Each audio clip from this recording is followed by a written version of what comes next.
Om Sarve Bhavantu Sukhinah, Sarve Santu Niramayaha, Sarve Patrani Pashyantu, Makaschit Dukkha Bhavet. Om Shanti Shanti Shanti Hari Om Tat Sat. May all be happy. May all be free from disease. May all realize what is good. May none be subject to misery. Om peace, peace, peace. Let's just contemplate for a few moments on this prayer.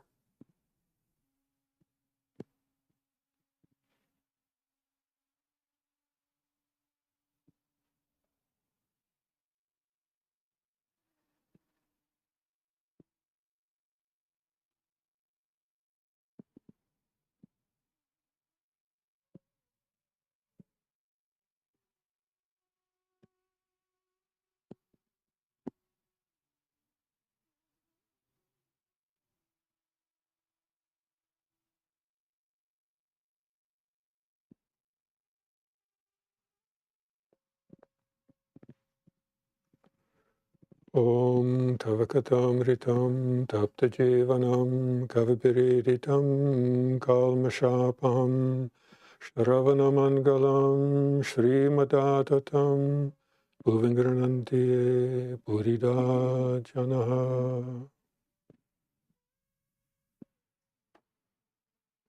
The nectar of few words, the praise of poet-seers, elixir to parched souls. Delight to listening ears, cleanser of all sins, is great and glorious. They who spread it far and wide on earth are most generous.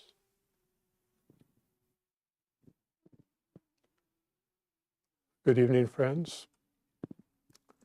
Today we will continue where Swami Nikhilananda left off in the Gospel of Sri Ramakrishna. And if you can recall, we are in the part of his life where he meets Vidyasagar for the first time, and they have a conversation. And so we will just continue from where we left off in the conversation. We are on page 104 for those that are following online.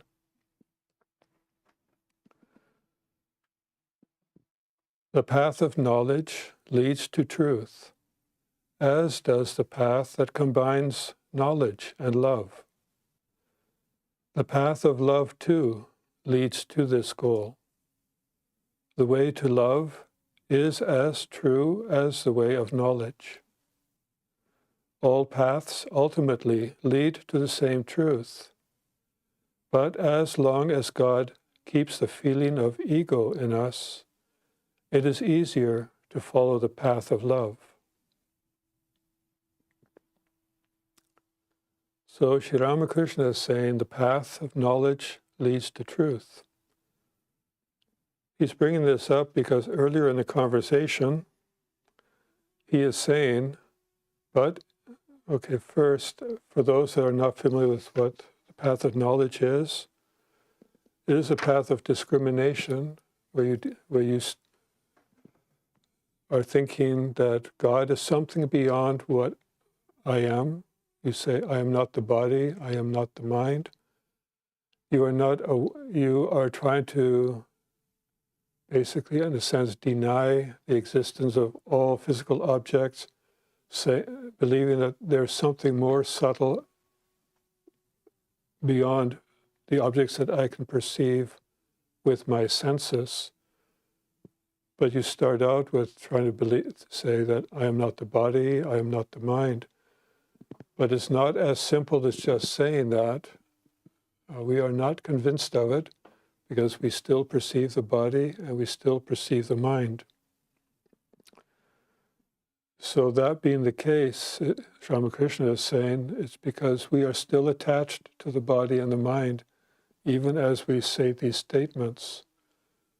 So a true jnani, one who follows this path of knowledge, which they call jnana yoga, if he is truly qualified to follow that path, he will be able to put aside quickly the idea that he is not the body, he is not the mind, he is not the senses, he is something beyond that. And until we are able to actually really conceive of that, we are not really fit or qualified to follow the path of Jnana Yoga. I remember when I first came and became interested in Vedanta, and I've seen it already with many others that come here for the first time. They are introduced to Vedanta. They like this idea, the path of knowledge. I like this idea that I'm not the body, I'm not the mind. In a sense, it's probably a way of consoling ourselves because of all our life of suffering. And we think that we have the intellect and the spiritual qualifications to be a Jnana Yogi. So we think that, we come here with the idea that I want to learn about Vedanta, I want to learn this path of knowledge. And after we're here for a while, we become humiliated when we realize that we are not really capable of following this path. And then Sri Ramakrishna is saying, we are still dualists. In other words, we still need to have this idea that we cannot think of ourselves separated from anything else.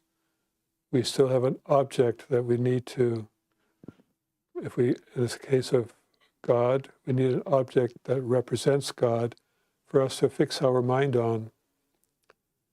And so we feel that, you come in with the idea of knowledge. It's not to say that it's not correct or right for us, but to keep that in the background of our mind and realize that the path of devotion and worship is really the path for most of us.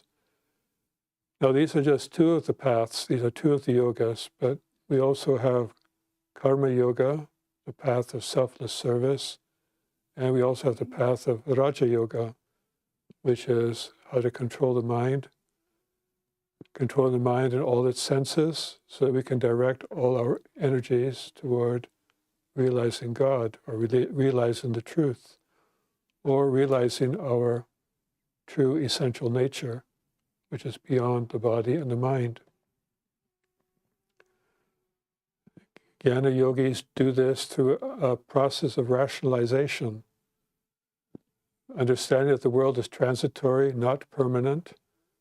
So whatever is transitory and not permanent cannot be the ultimate truth, cannot be real, cannot have ultimate reality. We live in a world of constant change, constant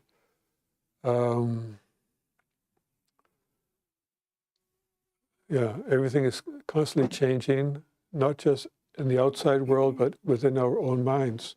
We cannot hold our minds steady on any thought. But if we have love and devotion for something, it becomes easier to keep our mind steady on that. For the Jnani, he also has an intense love for knowledge, intense knowledge for the truth. He is somehow able to focus his mind on something that's abstract.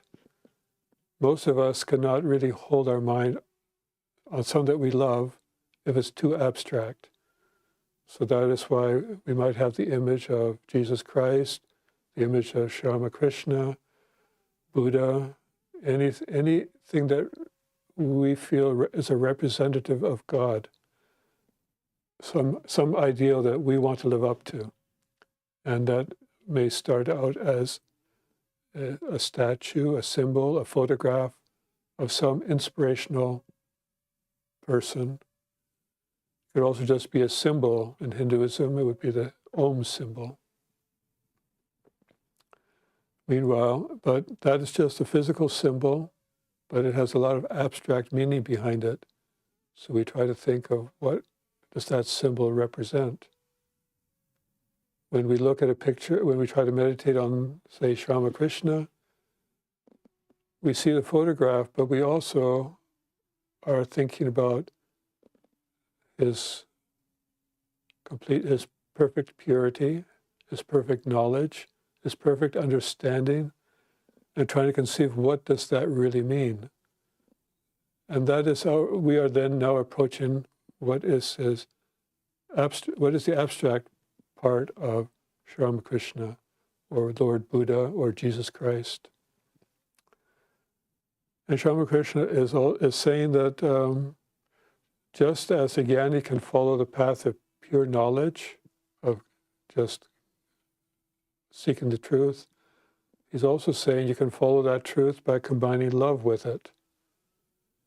So if you have love for an ideal, and the object you're worshiping represents that ideal, then let your love grow for that object, what that person or that object represents. And we get that when we start reading the Gospel of Sri Ramakrishna.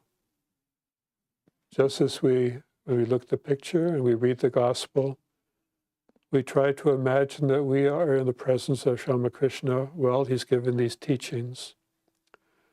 That is a form of holy company.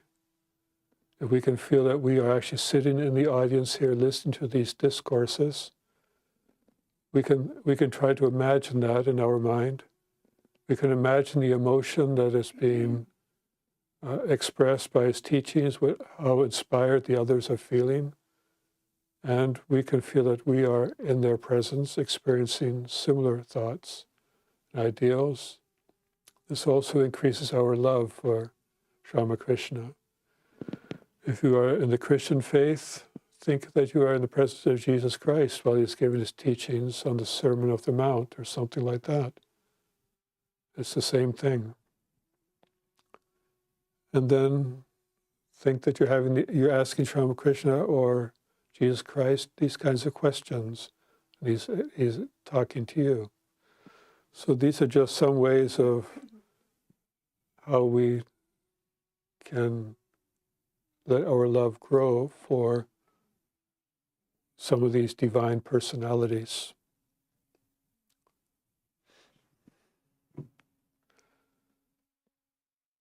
So Sri Ramakrishna says that, also continues, he says, all paths ultimately lead to the same truth. The idea here is that by following these paths, you do lose yourself in the path, in the sense that you lose this sense of identity. The more that you concentrate on, say, love of God, trying to find the truth, the less you are thinking about your own personal troubles and goals and aspirations. You just want God alone. The same as when you try to do selfless service. You are trying to serve God. You try to sublimate all your actions as you're trying to work in the office, when you're trying to help others. The ideal of the Ramakrishna order is that you are trying to serve God and all beings. So when you serve a person, don't think of them as the person, because that person may or may not even understand what you're doing, may even feel embarrassed, may feel enraged, but you're trying to do what is right, and you're doing it with the attitude you're serving God. You might be trying to help a person that may not want help, but still, that doesn't stop you from praying for that person and offering your best wishes and so forth, even if you cannot physically help the person, and the same as when you follow the path of Raja Yoga, control of the mind. You're focusing your mind on controlling your mind to think of one thought, and that thought is God. But how to conceive of God when you are still perceiving objects? Well, you focus on a single object. Focusing on a single object, all the other objects start to fade away. Just as you are looking at the picture of Sri Ramakrishna, you might instead be focusing on the light on the tip of an incense stick or on a candle light. You might be focusing instead on the light inside your heart. But whatever it is you focus on, eventually you lose sense of body consciousness. So, and the more you can lose sense of yourself, then you are moving toward trying to realize what is God.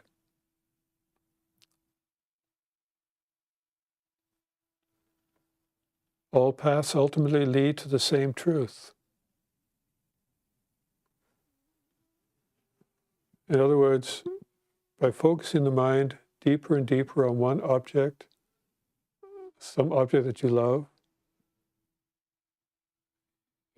you go even beyond the object to what is the essence behind the object.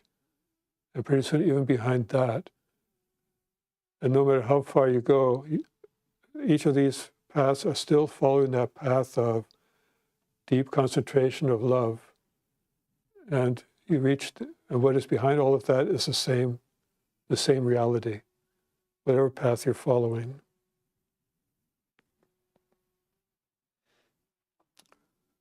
But as long as God keeps a feeling of ego in us, it is easier to follow the path of love. One of the things that's been noticed that if you follow only the path of love, even if you follow only the path of Jnana Yoga or Raja Yoga, you become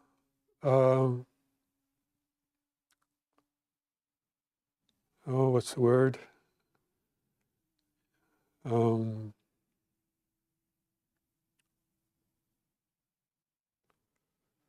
You start to feel that that's the only right path and every other path is wrong.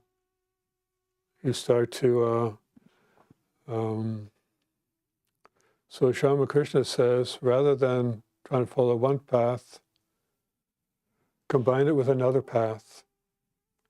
In other words, as far as we as monastics are concerned, we are encouraged to combine all the paths. So we encourage also everyone to combine all the paths, because at no one time in our life are we always, not always in our life is our mind always in a state of devotion. Sometimes it's in a state where it doesn't have any love for God. It wants to reason everything through, or you are actively busy, have no time to be thinking about higher aspects of God, or whether you're doing something out of love or devotion. Your mind is on trying to meet a deadline.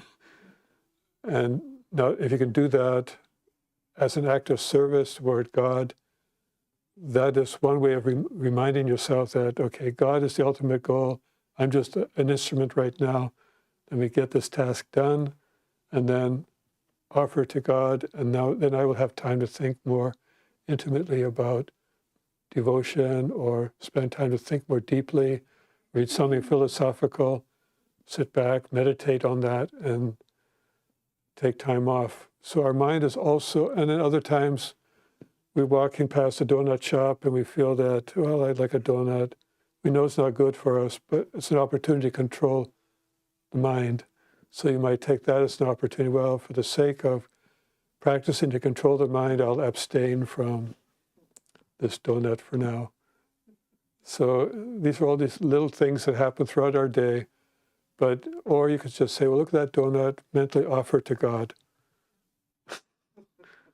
Say, well, that's not for me right now. I offer it to God, in the sense that the next person has a desire will buy that donut, and you've offered it to the God in that person.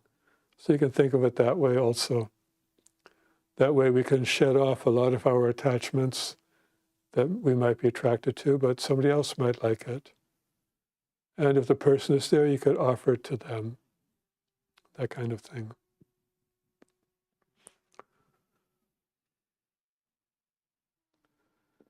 Now earlier, Swami Krishna was talking about a jnani who realizes God, but then he brings up the term Avijnani, one who knows God even more intimately. That's like the difference between someone who has acquired information through a lot of study and then has to go out in the world and actually work where they really learn what it means. It's like driving a car. You get your license and you say, hey, I'm qualified to drive, so I now have authority to drive. but you don't really learn to drive until you experience all the possibilities that can happen out on the road, how to avoid an accident, how to call the insurance company when you do get an accident, how to control the car under various conditions, like stopping because suddenly a ball rolled in front of you. That's not covered in the test. How to parallel park. Well, you might have done it once in the test, but if you actually had to parallel park downtown, you would have had to practice many times so you can do it in one trip. So that is more intimate knowledge of driving. So again, you may realize God, realize that He is not the body, not the mind, and that there is something there that is beyond that. But He will not yet have, until He's gone through that many times and experienced all the different levels of even that experience, because even Swami Brahmananda says, spiritual life begins after samadhi. And you wonder, what does that mean? I've struggled all my life, or maybe many lives, to realize God. Maybe even the idea that maybe even I've actually done it, that's the end. I've reached the goal. But those that have reached that goal will say, no, that's just the beginning. From their point of view, that's the beginning. That's another level. For us, we are still at this, look at the picture of Ramakrishna and pray for his grace, or concentrate on him, or follow some of these disciplines. We have to put in the work. They have already put in the work. It's our turn. So Vijnani is like that. So the Vijnani sees that Brahman is immovable and actionless, like Mount Sumeru. The universe consists of the three gunas, sattva, rajas, and tamas. They are in Brahman, but Brahman is unattached.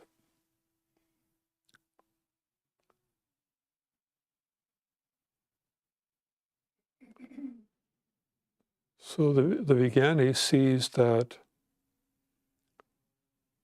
he does not see quite, myself, not having experienced any of that, have no clue, but I can only imagine that at some point there comes a point where the mind cannot perceive of what God really is, but God is described as something that doesn't need to go anywhere, because God is omnipresent, God is everywhere.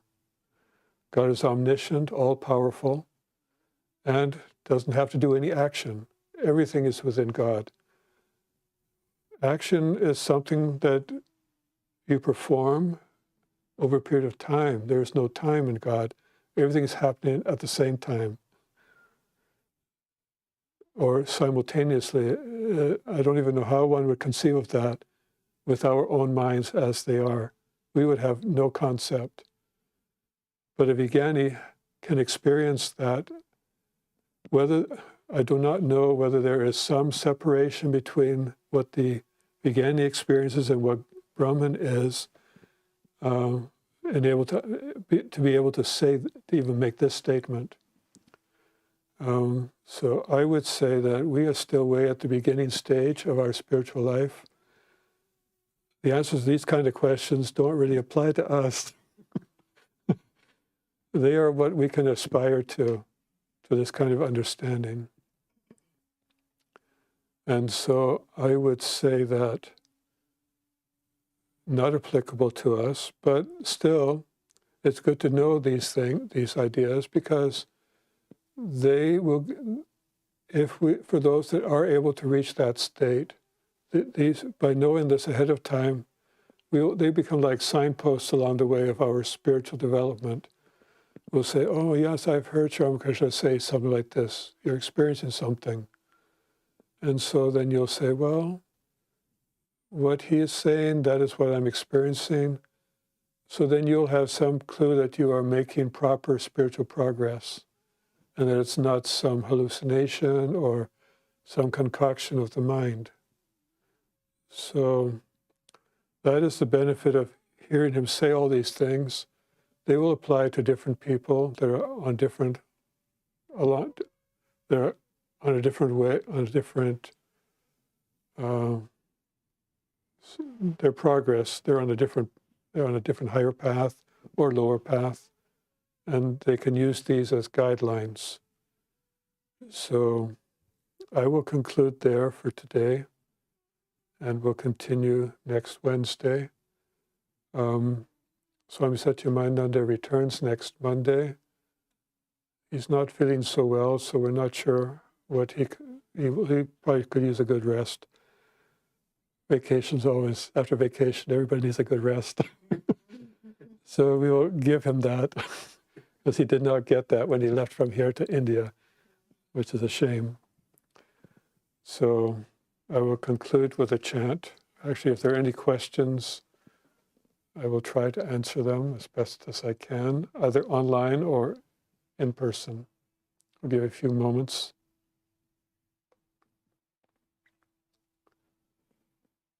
Meanwhile, while you think of any questions, I'll just tell you a story about the gospel. One of our monks, Swami Nikhilananda, when he first was interested in Vedanta, this was back in the 1960s, he went to a bookstore, and looking through the bookstore, he's looking for some kind of inspirational books about Vedanta and religion. And he noticed the gospel on the desk of the clerk. And he asked the clerk what that book was. And the clerk said, well, this is the Gospel of Sri Ramakrishna.